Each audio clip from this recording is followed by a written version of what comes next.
बिस्मिल्लाहिर्रहमानिर्रहीम। मोअज़्ज़ज़ दोस्तों, मैं आज आपको 6 ऐसी आदत बताऊंगा जो कि आपकी ज़िंदगी को बर्बाद कर रही हैं। दोस्तों, इंसान के ख़यालात इसके जज्बात के साथ साथ इसके बिहेवियर पर भी हमेशा असरअंदाज ज़रूर होते हैं। जब आपके अंदर पॉजिटिव ख़यालात प्रवेश पाते हैं तो आप हर काम को बेहतर और एहसन तरीके से सर अंजाम देते हैं।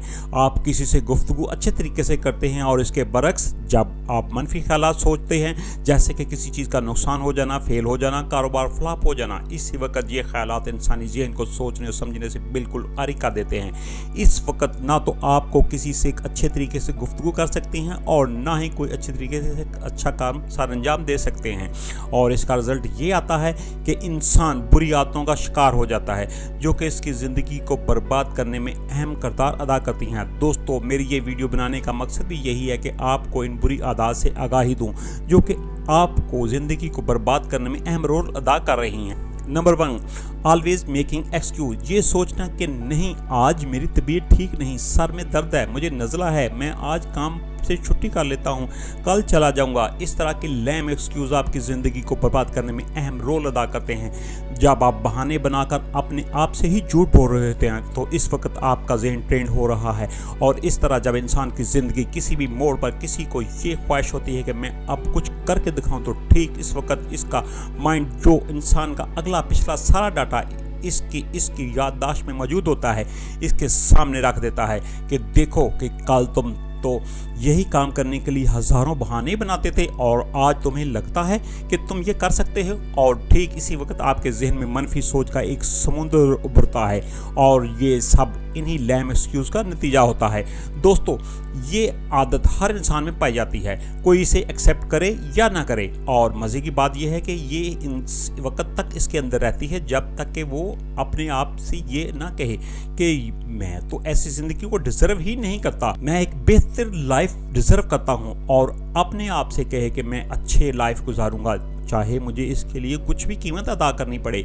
Number 2, lack of self believe यानी खुद इत्मीनादी की कमी। दोस्तों, ये बात याद रखें कि अपने कंधों पर हम जो सबसे ज़्यादा बोझ उठाते हैं वो खुद इत्मीनादी की कमी का ही है।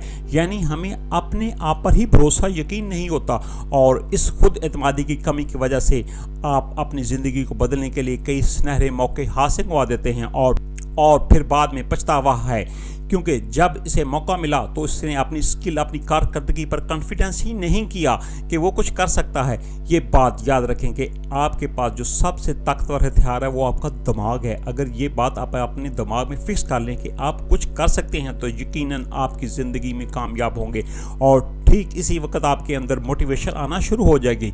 और इसके बरक्स अगर आप अपने आप से ये कह रहे हैं कि कहाँ ये काम और कहाँ मैं, तो यकीन रखें कि आप अपनी बर्बादी के जिम्मेदार खुद होंगे।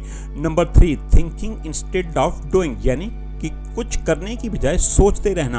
आप याद रखें कि आपको संवारने और बगाड़ने में आपके माइंड का मेन रोल होता है, क्योंकि इसी सोच की वजह से आप ज़िंदगी में कामयाबियाँ और नाकामियाँ समेटते हैं। और ये भी बात याद रखें कि सिर्फ सोचना ही काफ़ी नहीं है, बल्कि इस सोच को अमल में लाने की कोशिश करना भी लाजम है, क्योंकि खाली सोचने से कोई फ़ायदा नहीं होगा जब तक आप कुछ करेंगे नहीं, क्योंकि कोई भी फरिश्ता आपके काम आकर नहीं करेगा, आपको खुद ही करने पड़ेंगे।